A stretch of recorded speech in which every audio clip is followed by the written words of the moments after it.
prazer estar com vocês na difícil tarefa de professor Moisés, né? Não é fácil fazer isso, mas a gente tenta. Já estamos na lição 6, e é interessante, e nós já percebemos alguns elementos importantes. Por exemplo, a forma com que Lucas trata o Evangelho, né? Ele trata de uma forma bastante peculiar. Nós percebemos isso no discipulado, quando ele aborda um aspecto que nenhum outro dos livros dos apóstolos abordam. A gente percebe um foco aos gentios, uma vez que Lucas ele foi um convertido ao judaísmo, ao cristianismo, ele não era. Então ele também dá um foco muito grande ao aspecto sabático, e aí você percebe tanto nos elementos de cura no sábado, e quanto aos elementos também de seguir o que Jesus fazia. Um exemplo disso é o valor que Jesus deu às mulheres, e Lucas ele faz questão de registrar muito bem isso, né? Esse é um aspecto muito interessante. Vamos só recapitular quais eram os objetivos da lição, em relação aos 3 tópicos que nós temos que sentir, fazer. Quem poderia falar para mim os objetivos da lição? Lição dos professores. Saber? Jesus tratava as mulheres com dignidade e igualdade. Dignidade e igualdade. Essas duas palavras vão tangenciar bastante a lição de hoje, né? O aspecto do que é ser igual e do que é ser digno. Em seguida nós conseguimos sentir. Qual seria o sentimento em função disso? Que homens e mulheres são iguais em companheirismo cristão. Aspecto importante. Igualdade, mas não é igualdade como o mundo atual prega, né? É igualdade em companheirismo cristão. Esse é um ponto importante. E, consequência disso, nós fazemos o quê? Tratar com igualdade o sexo oposto. Esse é um ponto muito importante. E é preciso voltar um pouquinho, só para entender por que igualdade. Na época de Jesus, nascer mulher não era uma tarefa muito fácil. Quem conhece um pouquinho a história sabia que nascer mulher na época de Jesus era ter menos prestígio. Haviam judeus que oravam assim: Senhor, muito obrigado porque eu não nasci nem escravo, nem gentio e nem mulher. Essa era a realidade discriminativa que as mulheres viviam naquela época. Então, assim, a gente vai ver inclusive algumas histórias, né, da mulher viúva. A gente percebe assim, um contexto muito duro para com as mulheres. E Jesus, a exemplo do que ele fez no Éden, quando ele criou a mulher da costela de Adão para ser companheira, para ser igual, né, para ter os mesmos direitos, para ser adjutora, ele também agora vem reforçar isso no seu ministério e na sua vida. E esse é um ponto muito importante. Um outro aspecto para a gente poder trabalhar aqui é o versuário, né? Pois todos vós sois filhos de Deus mediante a fé em Cristo Jesus, e não pode haver nem judeu, nem grego, nem escravo, nem liberto, nem homem, nem mulher, porque todos sois um em Cristo Jesus. Já é a primeira afronta à realidade da época, né? E Jesus deixou muito claro para ele o seguinte: não existe diferença.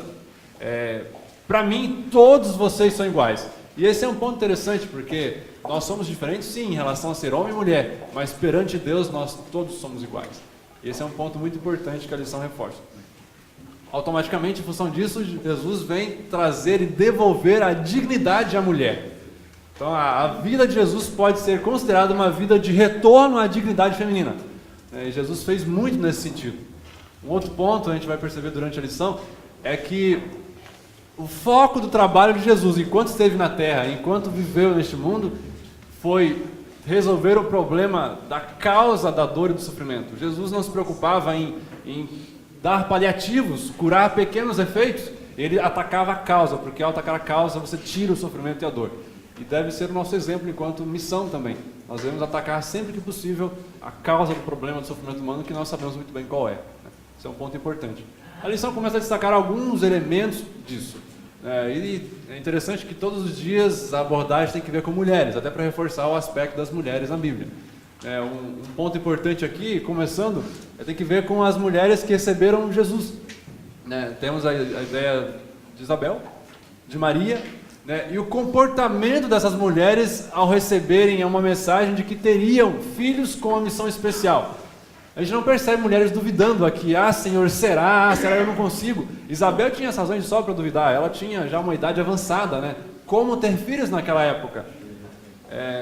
Maria, uma outra situação impossível, ela era virgem, não tinha nem casado, né? E a gente percebe que ela de repente fala assim: faça em mim o teu querer, né?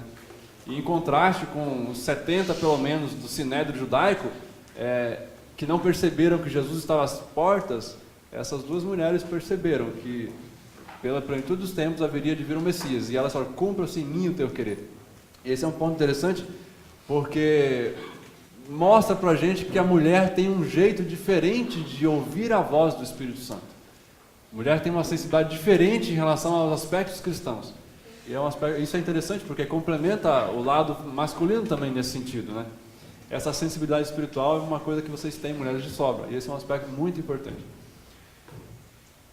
Eu acho interessante o detalhe quando Maria chega para visitar Isabel, né, sua prima, e de repente, na conversa ali, Isabel reconhece Jesus e Maria começa a cantar então de alegria. E nesse cântico de Maria, a gente percebe que uma mulher muito devota a Deus, uma mulher que conhecia profundamente as Escrituras, né, porque ela começa a citar na sua canção trechos do Velho Testamento que mostram, que apontam para o Messias. Esse é um ponto interessante. Ou seja, ela já tinha aceitado esse fato, né, e falava para Deus então agir através dela. Esse é um ponto muito interessante. E ambas as mulheres cumpriram a sua missão. Em seguida, a gente tem alguns exemplos de cura no mistério de Jesus, né? E se a gente pegar aqui a cura, e pegando no foco de segunda-feira, não é nem a cura só de restauração inicial, é cura total, porque haviam morrido 2 pessoas, né? E Jesus, de repente, ele sai de onde ele estava e caminha 35 quilômetros, saindo ali de Cafarnaum, indo até próximo de Samaria. E caminhar 35 quilômetros naquela época, no máximo que se tinha era jumentos, né, para transporte, não era algo fácil, mas Jesus tinha uma missão a fazer ali. E de repente ele chega e encontra um cortejo fúnebre, né? Pessoas chorando, mas chorando muito, porque na época era comum, inclusive, contratarem pessoas para chorar a morte dos outros, né, para realmente reforçar o efeito da morte. E de repente Jesus começa a se aproximar, e é até contraditório, né, porque havia um grupo de pessoas felizes ao lado de Jesus. E talvez na onisciência de Jesus ele poderia falar assim: deixa eu dar um abraço nessa mulher para confortá-la nesse momento de dor, né? E Jesus não se preocupa com confortar aquela mulher, ele ataca o problema daquela mulher, e de repente ele toca no esquife, né, no caixão. E é interessante porque naquela época tocar no caixão, ou tocar em uma pessoa morta ou um animal morto, era garantia de impureza cerimonial. Ou seja, Jesus ele quebra os protocolos, não se preocupa com isso, né, e ele vai então trazer conforto de fato àquela mulher. E aí um detalhe interessante para a nossa vida hoje, porque muitas vezes nós nos preocupamos com o que é politicamente correto e deixamos de nos preocupar com aquilo que tem que ver com sensibilidade cristã, com amor cristão. Esse é um ponto muito importante. Tem muita gente fazendo e vivendo por aparência, porque é isso que a sociedade acha correto, e a gente acaba esquecendo de viver aquilo que Cristo quer que nós vivamos. Esse compadecer-se de Jesus é algo profundo e nos faz refletir quanto a isso, né? Jesus ele tinha muita sensibilidade para com o sofrimento humano, e ele deixou isso muito claro várias vezes. Um outro aspecto que me chama a atenção aqui tem que ver com o poder da palavra, né? Qual é o nosso pior pesadelo? Qual é o nosso maior medo? Se não é a morte eterna, né? E de repente Jesus ele chega e com uma palavra, levanta-te, ele faz uma pessoa ressuscitar, né? Acreditar nesse Deus, saber que eu tenho um Deus que com uma palavra consegue ressuscitar pessoas, me dá uma segurança muito grande em relação à minha vida pessoal, né? Isso é um ponto muito importante.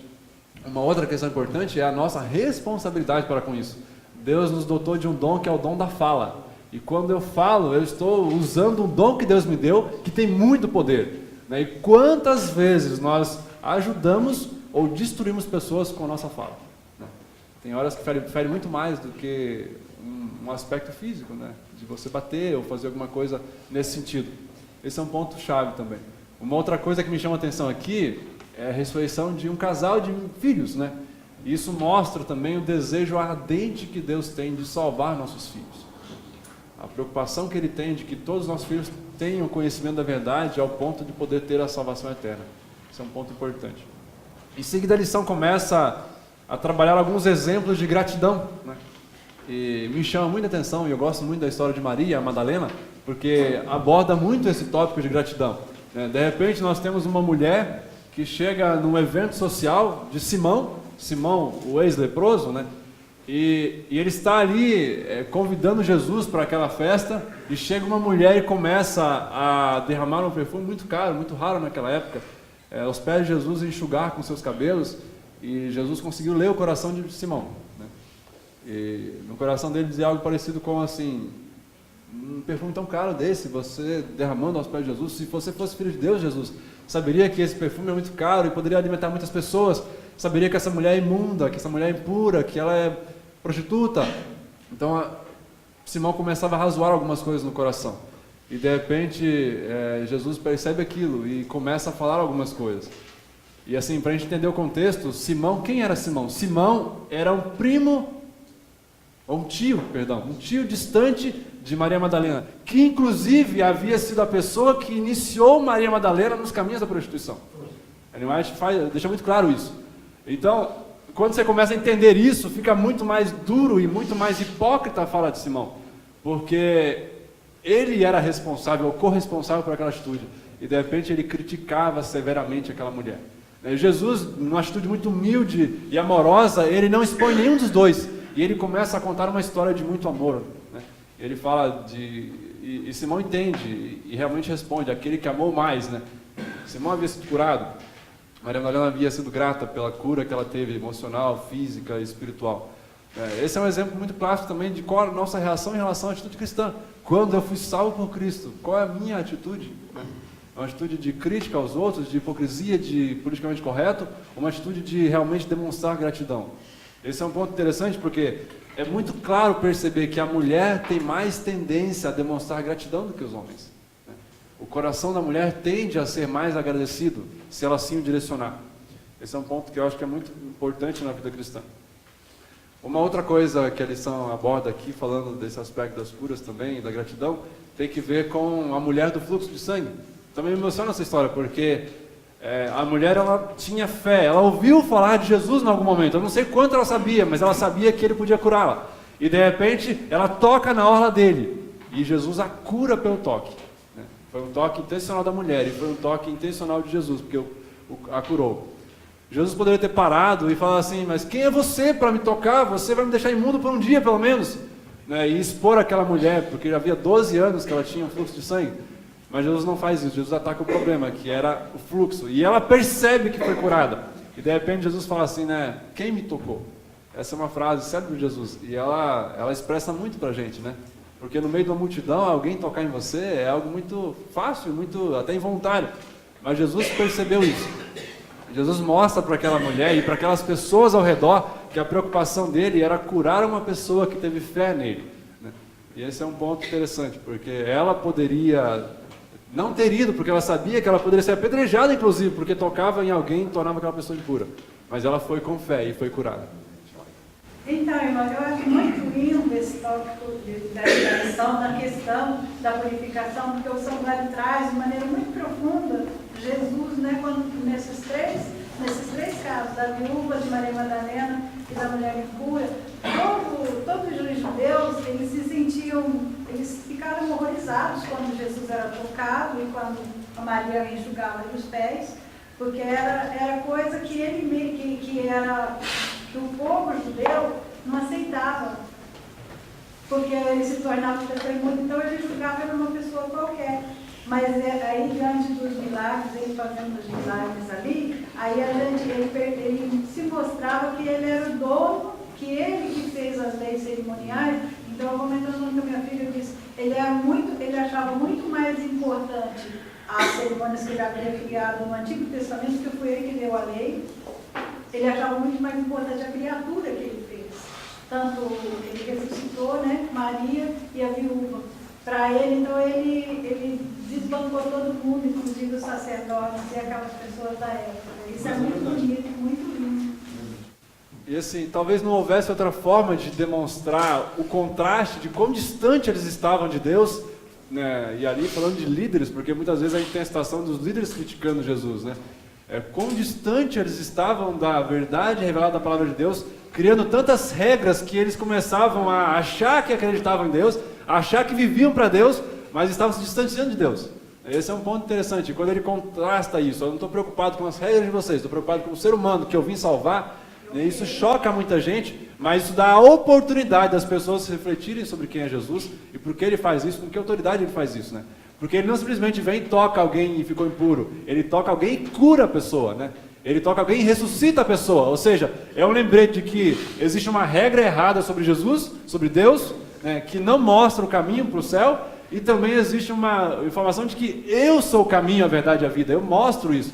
Então Jesus teve esse poder em que a pessoa que questionava o fato dele ser impuro, de repente não tinha mais que questionar, porque ele não era mais impuro, a mulher não estava mais com fluxo. É interessante esse contraponto que Jesus fazia o tempo inteiro para mostrar realmente quem ele era e porquê e qual o objetivo dele vir aqui à Terra. Um outro ponto da lição, que também é um ponto alto, mostra mulheres que seguiram Jesus, né? E a gente pega alguns textos da Bíblia que citam, e naquela época, ter citações de mulheres, nomes de mulheres em textos, diria científicos ou textos do normal da época, né? Talvez um diário oficial, coisa assim, era muito raro. A gente consegue ver até no contexto bíblico, né? A gente vê muita geração falando e não fala muito de mulher, né? Ali, por exemplo, o caso de Abraão com os filhos, né? Fala de 12 filhos, mas cita uma mulher. Eu creio que ele teve muito mais mulheres do que os 12 filhos, mas não cita isso às vezes. Então esse é um aspecto interessante que a gente mostra uma cultura que tinha naquela época, né? E de repente a gente tem ali registro factível, né, de mulheres que seguiram Jesus. Depois em Atos tem isso também, João, ele faz questão de citar, Paulo também cita. E essas mulheres que aqui são citadas em Lucas 8, Lucas 13, são mulheres que largaram tudo e seguiram a Cristo. E seguiram a Cristo tanto no sentido de acompanhar no ministério, quanto de ajudá-lo financeiramente a subsidiar o ministério de Cristo. Então esse é um aspecto interessante, né? Eu lembro de uma mulher que é a Susana, ela não aparece em nenhum lugar, a não ser nesse momento que Lucas faz questão de citar, e era alguém que realmente ajudava Jesus nesse aspecto. E aí me chama a atenção aqui o contexto de mulheres que estavam com Jesus, duas mulheres, né? Maria e Marta, né? E de repente ali Maria aos pés de Jesus, né, procurando ouvir tudo que ele tinha para falar, e chega Marta e fala assim: Senhor, você não se incomoda de que a minha irmã está aqui, está grelando com você talvez, né, conversando com vocês aqui, enquanto a cozinha está lá com um monte de coisa para fazer?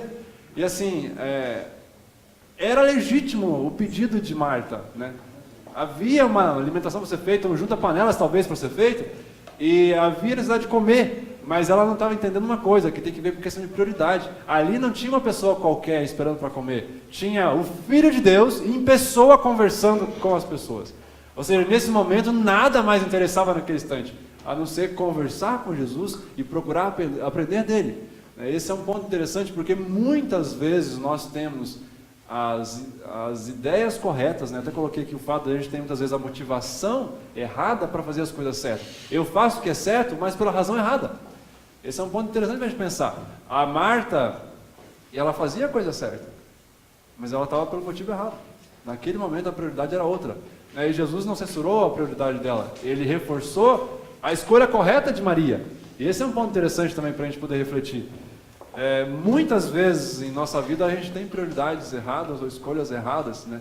A gente perde foco. Quando eu tenho o foco correto, eu começo a entender que é Deus em primeiro lugar, a família depois o trabalho, depois outras coisas. E esse é um aspecto difícil muitas vezes na vida louca e corrida que a gente vive, né? Acho que é um ponto que a gente pode refletir também sobre isso. Acredito que a parte da Marta devia fazer o seguinte: ô Jesus, vem cá aqui na cozinha, vem aqui também, Maria. Conversa aqui que eu estou interessado no seu assunto. De uma forma boa e sentimental, né? E assim, tem um texto do Zé das Nações que eu gosto muito, página 525, que fala um pouquinho sobre esse aspecto. O que Marta fazia era interessante, era útil. Se a gente pegar na realidade cristã, ela era uma pessoa diligente, trabalhadora, zelosa, mas olha o que fala aqui: a causa de Cristo requer obreiros cuidadosos e enérgicos. Existem vários campos e vastos campos para as Martas, com seu zelo na obra religiosa ativa. Primeiramente, porém, sentem-se elas com Maria aos pés de Jesus. Sejam a diligência, a prontidão, a energia santificada para a graça de Cristo, e então a vida será invencível força para o bem. Esse é um ponto interessante, né? Se eu quero fazer a coisa certa, quero viver o testemunho correto, quero ter uma vida de exemplo, primeiro eu preciso aprender aos pés de Cristo. Os discípulos fizeram isso 3 anos e pouco com Jesus, depois eles foram pregar ao mundo, né? Esse é um ponto, acho que, muito relevante. Agora a pergunta que eu faço: o que na nossa cultura, ou o que na sua vida tem te impedido de estar aos pés de Cristo e aprender dele? Tem te impedido de colocar as prioridades corretas na sua vida? Acho que é uma pergunta que é muito pertinente para o dia de hoje e que muitas vezes a gente só para ao sábado para poder refletir sobre isso, né? Quando que o aspecto cristão é buscar a Deus a cada dia, né? O que na nossa vida tem impedido a gente de colocar Deus em primeiro lugar e assentar-se aos pés dele a cada manhã e aprender dele para então viver uma vida, é uma coisa para a gente pensar. Sim, irmão. Nesse campo da reflexão, né, eu gostaria de mostrar uma reflexão sobre uma coisa também que, vamos dizer assim, uma atual situação da nossa igreja, né, com relação àquilo que foi mencionado aos discípulos. Né. Se falta um pouco de fé, como nós assumimos, né, Jesus fez milagres. Os discípulos também fizeram milagres. Essa comissão foi estendida a todos os discípulos que viriam posteriormente. E parece nós, como igreja, talvez, não sei se é a falta de fé, a falta de assumirmos, né?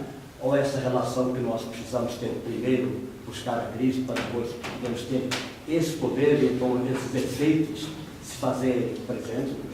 E eu acho que há um pouquinho, não estou aqui pondo em causa, criticando, mas uma análise assim, um pouquinho para a reflexão.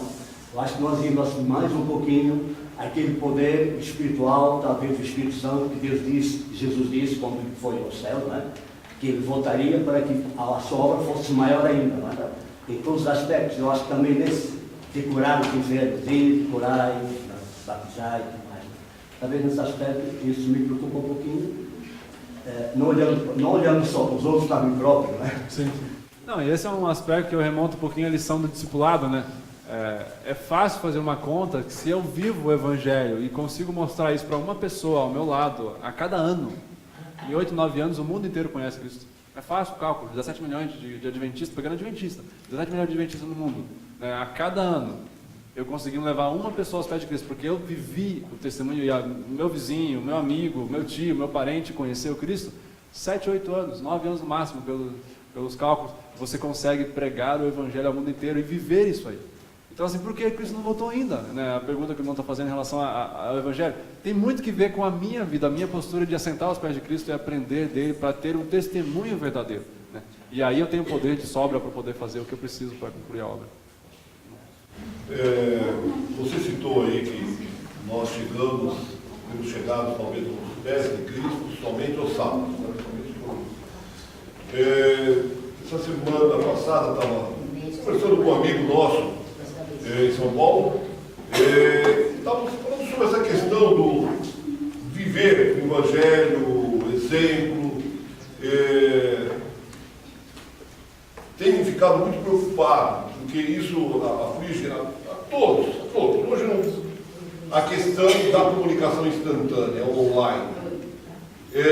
Antigamente, quando eu era criança, sexta-feira à noite era sagrado o estudo da lição. Era eu, meu pai, meu irmão, quando estava em casa, a gente estudava a lição. E se demorava no estudo da lição, anotar, escrever, tá? Com o advento da televisão adventista agora, então é muito comum se caminhar sexta-feira à noite um pouco, por exemplo, tem as ruas nossas aqui onde eu moro, e você vê as televisões todas ligadas, assistindo ao novo tempo. Tem alguma coisa errada? Não. Mas você certamente não está, eu pelo menos não estou com o foco dessa comunhão pessoal com Cristo naquele momento. Eu estou ali vendo. E do meu lado sempre está o meu celular, ali bipando, entende? É a foto de um amigo, é o neto, é o filho, é a filha, é alguém desejando um bom sábado. E aí quando eu vejo um bom sábado de alguém, aí entra mais um monte de coisa que não precisava ver. Então é um aspecto que tem, assim, criado uma dificuldade muito grande para essa comunhão pessoal com Deus. Estar a sós com Ele. Entende?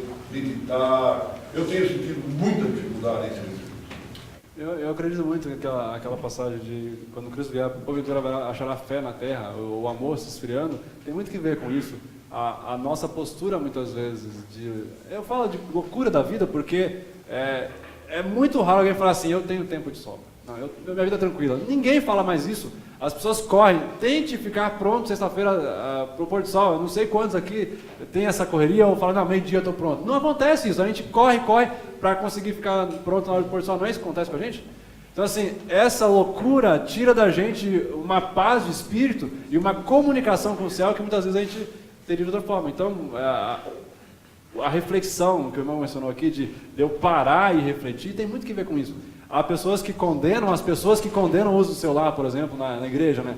Eu entendo por que eles condenam, porque é isso mesmo. Em casa, eu estou lendo a Bíblia no celular, tem o WhatsApp ligado, tem um monte de coisa ligada e as mensagens vão aparecendo, eu paro. A concentração é prejudicada. E a gente tem uma geração que eu vou receber agora na faculdade, né, que é o pessoal que está com 15, 16 anos, que nasceu no mundo 100% digital. Esse pessoal tem uma dificuldade gigante de ter foco. Né? A ideia, o mito do multitarefismo, que está sendo provado agora recentemente, que não existe, aí eu faço tudo ao mesmo tempo. Eu posso fazer um monte de coisa, mas eu não faço com perfeição e eu perco o foco. Né? E perder o foco, que é Cristo, que é um dos focos que nós temos na nossa vida, é perder tudo. Então é o cuidado muito grande que nossos filhos têm perdido foco. Né? Inclusive no aspecto espiritual. Alguém botou a mão. São dois adeus. O meu pai sempre diz que a preparação para o sábado começa no domingo. Você não deve deixar para fazer tudo na sexta-feira. Cada dia você deve preparar-se para o sábado. Né? Um segundo, uma frase que o pastor Ayrton falou há pouco tempo num sermão que ele fez, que eu achei fantástico. As pessoas precisam não parar, né, de confundir o que é sagrado com o normal. Né? Então, o fato de você não levar mais a Bíblia aos sábados e usar o celular, tem que entender que a Bíblia é uma coisa sagrada, né? E que o sagrado não se troca pelo normal. Então, essa questão de celular e tal, eu achei muito interessante quando você pensa sobre essa questão, né, do sagrado. A gente não pode confundir nem deixar o sagrado se tornar normal. E assim, eu acho que é praticamente impossível para a geração atual tirar o celular da mão deles na hora do culto. É impossível, a gente tem que criar um caminho para resolver isso. O primeiro deles é a questão do sagrado. O meu celular tem que ser algo sagrado. O que eu vejo, o que eu faço, tem que ser sagrado, porque a Bíblia está ali e eu não tenho problema de concentração. Talvez o Wi-Fi não tenha que ser usado daquela forma, então a gente tem que repensar umas questões, porque a vida cristã não pode ter um momento de profano, um momento de sagrado. Não tem que ser sagrado tudo. Porque eu fui separado, né? Eu sou alguém separado para Cristo. Então, assim, essa percepção que a gente tem que passar para os jovens é uma coisa extremamente complicada no mundo de hoje. E talvez seja o maior desafio que nós vamos enfrentar nos próximos anos, porque a geração não tem concentração superior a 5 minutos. Ouvir um sermão de meia hora para eles é quase impossível. Alguém mais levantou a mão? Não sei quem foi. Colocar a importância nesse fator, né? Você escreveu ali a Bíblia, de repente a outra Bíblia, outra versão, linguagem de hoje, são 3 Bíblias. Nacional Bíblico, os livros de profecia sobre Deus. Aí você ora, você começa a estudar. Aí Deus, o Espírito Santo vai para você pesquisa novamente, profunda naquele estudo, diferente do que você está realmente. Você colocou com o celular ali, recebeu a mensagem, estava de concentração total. Aí Deus fala, a gente não pode perder isso, né? Esse pesquisa do estudo, e Deus dirigindo ali, que ele quer falar. Nós ouvimos e Deus fala conosco. E nós estudando. Professor, mas eu acho que você tocou num ponto importante, que é o seguinte: você pode até batizar o celular lá, sabe? Mas quando você está na Bíblia dele, chega muita coisa de a concentração toda. Esses WhatsApp, esses negócios e tal. Está bem complicado isso. Eu, por exemplo, eu de uns 3 anos para cá, eu resolvi usar o Facebook como uma ferramenta de trabalho. Tenho 700 alunos praticamente que precisam de mim em vários momentos. E eu uso. Só que o que acontece? Eu reduzi talvez em 20%, 30% o meu atendimento no escritório, mas eu aumentei muito a quantidade de respostas que eu dou pelo Facebook para os alunos, para as coisas que não tem que falar comigo. Então, qual a solução que eu tenho para um problema desse? Na hora que eu faço minha devoção pessoal, eu paro e desligo tudo, Wi-Fi, 3G, pronto, eu resolvo um problema muito grande.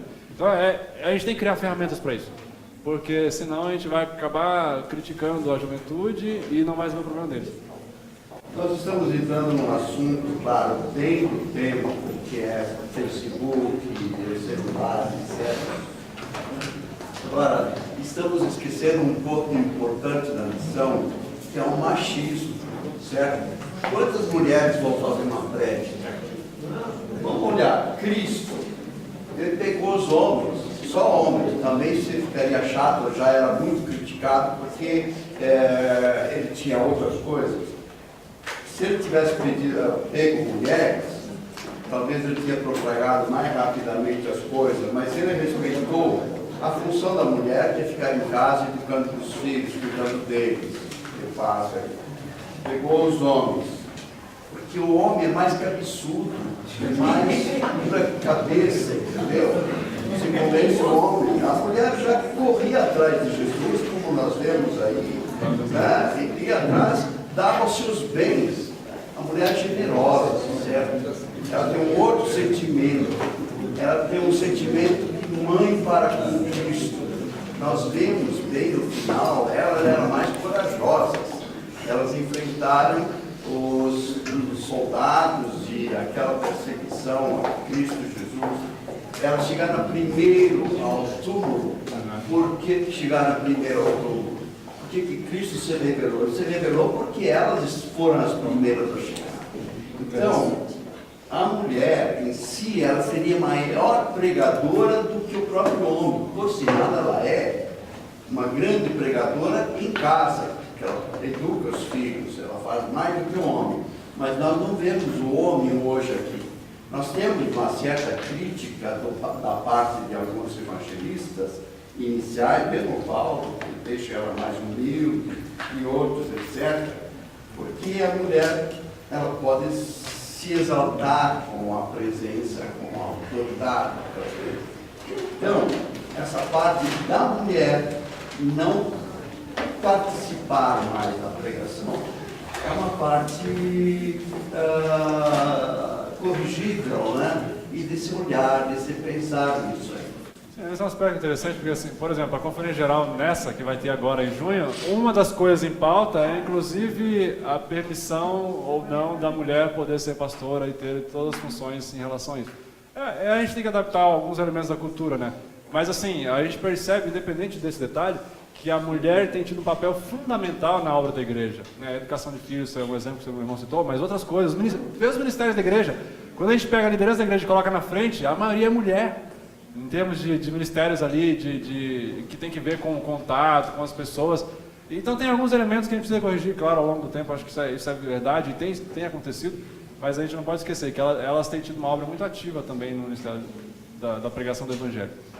2 pontos que eu queria citar em relação a essa continuação também da lição, tem que ver com os casos das viúvas, né? Jesus cita aqui a questão da persistência na oração. E esse é um ponto que me chama a atenção. Eu já ouvi alguns casos de pais que oraram por filhos por alguns anos e não receberam a resposta da oração e desistiram. Mas eu nunca ouvi uma história de uma mãe que deixou de orar por um filho, ou por uma filha, ou por alguém em relação à oração. Isso é interessante porque a mulher, ela tem mais persistência do que o homem para uma série de coisas, né? E esse aspecto da oração, a mãe não desiste de orar pelo filho que está extraviado ou que está com problema, nunca. A gente conhece histórias de filhos com 70 anos voltando para Deus e a mãe, se está viva, ainda está orando para aquele filho. Então esse é um aspecto muito interessante. A disposição também da mulher para a misericórdia é muito maior do que os homens. A mulher, ela pensa e pensa com o coração também, e a tendência dela é dar segunda chance, né? Esse é um aspecto que complementa o homem, porque o homem é racional, ele pensa, logo julga, né? E a tendência do homem é ser mais crítico que a mulher. Então esse é um cuidado que a gente tem que ter. E quando a gente junta as duas pessoas, a gente tem um complemento interessante. É a educação aí, né? Porque quando a criança nasce, já é menino, então não pode fazer isso aqui, não pode ter sentimentos, ter o seguinte história. Enquanto que a mulher, não, ela é generosa, tanto na parte humana, como nós vemos até os animais, a mãe é mais. E não é só a educação. Se a educação fosse a mesma, haveria diferença, porque Deus criou homem e mulher diferente. E a sensibilidade feminina é outra, a gente não consegue comparar. Se a gente começar a tratar as pessoas de forma igual homem e mulher, a gente está cometendo um grande equívoco, porque são completamente diferentes em relação ao elemento emocional, atitude, comportamento. E é isso que traz a beleza do relacionamento, que complementa. E aí, por isso que a lição reforça, né? Somos iguais em companheirismo cristão, um aspecto cristão. Para Deus, todos nós somos iguais. Só avançar um pouquinho em relação a 2 elementos. Você pode... Às vezes se confunde um pouco as coisas, né? Para Deus, todos somos iguais. Homens e mulheres somos iguais. Na igreja somos iguais. Mas não podemos esquecer que existe, humanamente falando, diferenças. Fisiologicamente falando. Que nunca a mulher vai ser igual ao homem. E nem o homem igual a mulher. E nem o homem igual à mulher. Mas o que acontece? Hoje a sociedade está querendo fazer com que a mulher ocupe a mesma posição, os mesmos direitos, os mesmos privilégios, os mesmos salários. Imagina uma mulher dirigindo um carro por aí, numa estrada ruim, à noite. Quebra o carro. Ela está sozinha. O que ela vai fazer? Vai ser vítima do primeiro. Não, ok, eu entendi. Eu não sei. Eu entendi a sua colocação. A preocupação do irmão é mostrar um elemento de proteção também. Pessoal, o irmão aqui citou muito bem a colocação dele. O objetivo, o grande objetivo da mulher, quando Deus criou, é auxiliar o homem. Por exemplo, qual é a maior missão da mulher? O lar. Cuidar da família, cuidar dos filhos. Hoje o que acontece? A maioria das mulheres não ficam mais em casa. Quem cuida dos filhos são as babás. Creche. Gente, eu não quero aprofundar tanto nesse ponto, mas o irmão mencionou coisas muito interessantes, que tem que ver com o elemento do movimento feminista, né? O que é igualdade? A gente tem que entender, quando Jesus mostra a igualdade aqui, ele está trabalhando com o companheirismo cristão, mas entendendo que há diversidade no aspecto de pessoas diferentes e que há questões diferentes entre homens e mulheres. Porque a gente não pode esquecer que, dependendo da nossa fala, a gente pode comprometer a nossa intenção, que é trabalhar o aspecto do machismo no sentido inverso, né? Eu discordo um pouquinho do irmão em relação ao carro que parou à noite, né? Eu entendo a preocupação do irmão em relação à proteção, mas a gente tem realidade de sonhos, realidade de percepções, de desejos, e a mulher tem como galgar tudo isso. A única coisa que eu não concordo no movimento feminista atual, que tem essa base, é a tentativa de ser igual em tudo. Quando eu falo igual em tudo, eu não falo nem de posição social e dinheiro, eu acho que isso aí está certo. Agora, ser igual em relação a atributos, né? Eu não consigo ser mãe nem que eu queira. Eu não consigo educar uma criança da forma que uma mãe educa nem que eu queira. Então a terceirização é um problema. E isso dificulta a mulher a ter algumas ascensões sociais em relação ao homem. Por exemplo, posição social. Se eu e minha mulher temos o mesmo sonho de ser presidente de uma grande empresa, a chance de eu ser é maior. Por quê? Porque ela parou agora e ela fez essa escolha para ficar 5, 7 anos cuidando dos filhos. São escolhas que a gente faz em função de um objetivo maior, mas todos nós temos direitos e oportunidades iguais. Na verdade, são as funções que são diferentes.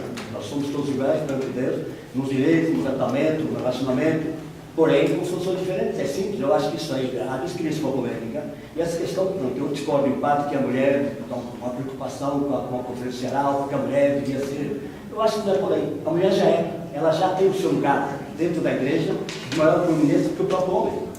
Porque quando a mulher não está no lugar certo, a igreja não funciona. Quando a mulher não está no lar para educar os filhos, a sociedade não funciona. Esses problemas que são efeitos, a causa é essa. A tecnologia, os problemas de usar o próprio celular. É um problema porque a mãe não está em casa para educar os filhos e orientá-los. Está na mão da sociedade, está na mão da escola, e a escola ensina o outro lado da vida. Né? Portanto, essas questões são simples. A Bíblia é muito simples. Por que é que Jesus não disse, olha, vinde a mim, ele não comissionou 12 simples. Por que não pôs no meio 12 simples mulheres? Não é porque a mulher não tinha sua importância. É porque ele achou que as mulheres têm outras funções, se abrir mão das outras funções, ele não tinha apoio, ele não tinha quem cuidasse dele, quem o apoiasse, quem desse a ele possibilidades financeiras para dar para a frente a sua obra. Percebe? A mulher está no lugar certo.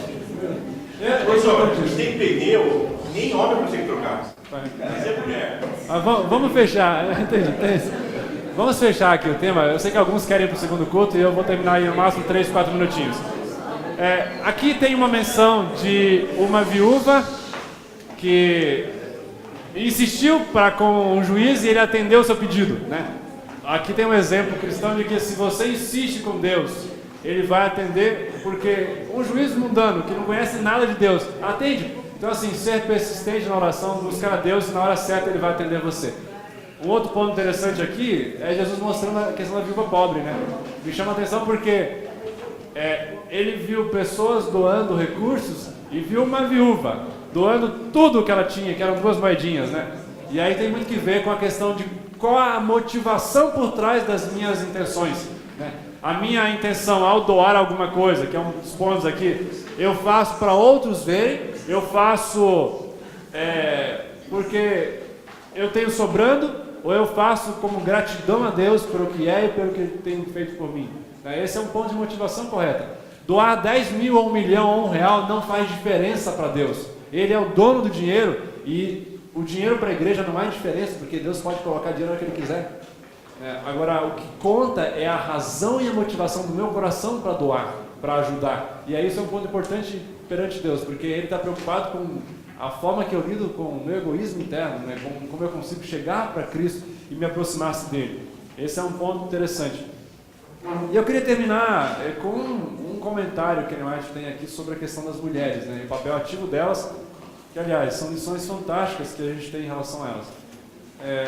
Na sexta-feira, no meio ali do texto, diz o seguinte: o Salvador fará refletir a luz do seu rosto sobre essas abnegadas mulheres e lhes dará poder que ultrapassa o dos homens, né? Elas podem fazer nas famílias uma obra que os homens não podem realizar, obra que alcança a vida íntima e podem chegar bem perto do coração daqueles que estão além do alcance dos homens.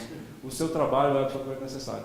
Esse é um ponto interessante que faz a gente refletir sobre o poder e a influência das mulheres e o quanto elas conseguem, podem e devem fazer para o avanço da causa de Deus, né? E a gente fez menção aqui, teve até alguns momentos polêmicos, mas a ideia da lição é justamente essa, que Deus trata todos com igualdade, né? E todos nós temos um papel a desempenhar na sua causa. Somos diferentes no sentido de fisiológico, emocional, intelectual. Temos diferenças. E nós temos que usar a diferença a favor da causa de Deus e não contra ela. E cada um desempenhando o seu papel, a sua obra, a sua função. A obra do Evangelho avança e nós conseguiremos ver Jesus muito em breve, que é nosso desejo, nossa intenção, né? Que possamos aprender a entender essas diferenças e entender que com Cristo nós somos iguais. E mais um ponto. Quando Jesus criou lá Adão e Eva, né, e ele fala, homens e mulheres criou, a sua imagem e semelhança, esse é um ponto interessante. Quando a gente vê o contexto de imagem e semelhança de Deus, não é homem e nem mulher, é homem e mulher. Um complementa o outro e ambos conseguem representar um pouco da imagem e semelhança de Cristo. Esse é um ponto interessante de pensar. Não é eu que represento a minha mulher, é os dois, são duas faces de uma mesma moeda que representam uma coisa, que é Deus. Esse é um ponto interessante para a gente refletir. Então a ideia de complemento ela é contínua na mensagem, na obra, na vida, no lar, né? E a gente não pode delegar o que não é nosso, a gente tem que fazer o que deve ser feito. Esse é um ponto importante. Então que possamos entender isso e entender também que a causa de Cristo avança quando nós fazemos a nossa parte, quando nós entregamos aos pés do Salvador. Amorável Deus e Pai, aqui estamos mais uma vez refletindo sobre um tema muito importante que são a vida e a obra das mulheres em nossa igreja. Nós sabemos que o Senhor delegou a elas uma tarefa fantástica, que é participar de forma direta na criação. E hoje estamos aqui fruto de mulheres que nos deram luz e nos ensinaram a conhecer a verdade. Que possamos a cada dia reconhecer nessa sensibilidade, nessa misericórdia, nesse amor cristão que elas têm, um exemplo de vida em cada mulher aqui presente, e que possamos, juntamente com isso, ter certeza de que podemos ser testemunhas a outras pessoas que não te conhecem. Um dia abençoado e feliz em nome de Jesus. Amém. Sublime amor de Deus.